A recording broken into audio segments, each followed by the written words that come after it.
you describe your general approach to training for long distance races? My approach to training for long distance races is very relaxed. I definitely am someone who is more intuitive and just kind of let the days flow and see how I feel. It's a lot of running to train for a long distance race, so you need to be enjoying it and you need to be respectful that it's not normal to do this to your body for so long. So I'm very kind of easy on myself with my training. Do you have a coach, or how do you work out or who works out your program for you? I don't have a coach at the moment, but I tend to, depending on the race that I'm is my goal, I'll kind of work with different people who have done that race or are kind of an expert in that area. So I kind of go in and out of having coaches or mentors. How many miles have you covered in training so far this year, and what's your goal for mileage this year? Last year I ran 4,000 kilometres for the year, and so this year I put my Strava goal to 5,000. And I think this year I've done about 3,800, well exceeding where I need to be. Yeah.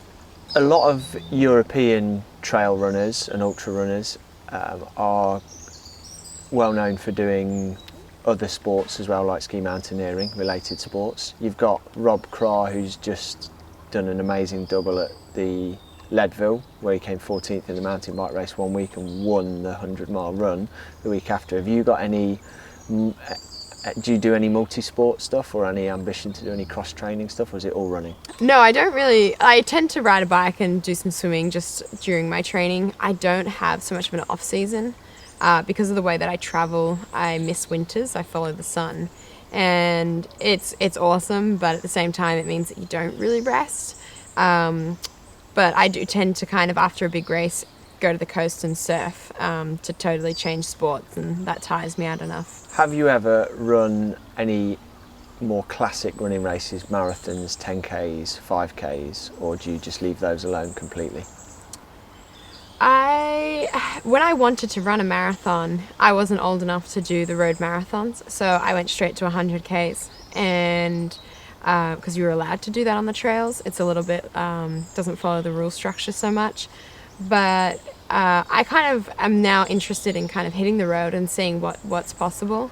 It kind of seems like that's something that I seem to do on the daily, running a marathon. But it'd be really cool to kind of see how fast I can go. For 5Ks, I've done park runs, which are 5Ks on Saturdays around the world. And but never in a race, just kind of like a way to see how fast I can go.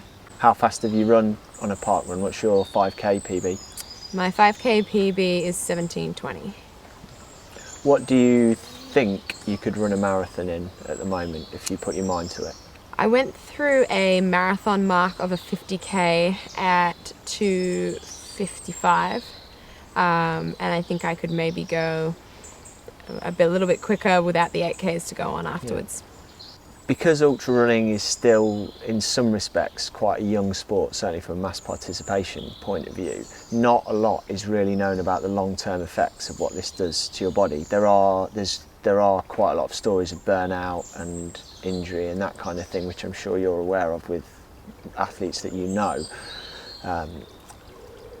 What's your view on that, and how do you manage your training and racing load to sort of avoid that becoming a problem?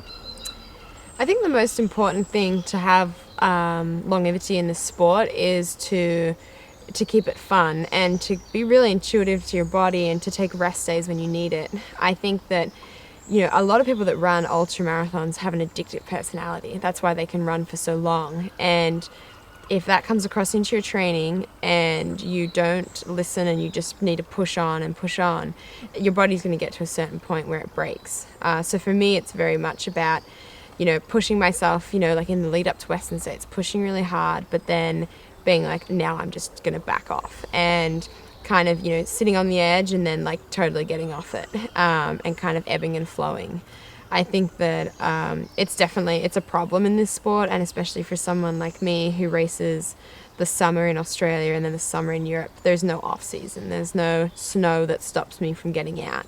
And so it's just something that I have to be mindful of. And I have a lot of people around me who are very, will point it out that I need to take a rest. You're a professional runner, so that answers the question largely about why you run, but why do you really run? I think my motivation towards running has changed and changes every day, being intrinsically and extrinsically. I shared running with my dad, and that was my main motivation to run, was to catch up and spend time with him. And then as it's progressed and gotten bigger and a bigger part of my life, you know, it's really cool to see what I'm capable of. And it's really important to me to have that time in the day to just run and be alone and in my own head and thoughts. It definitely helps bring out my best.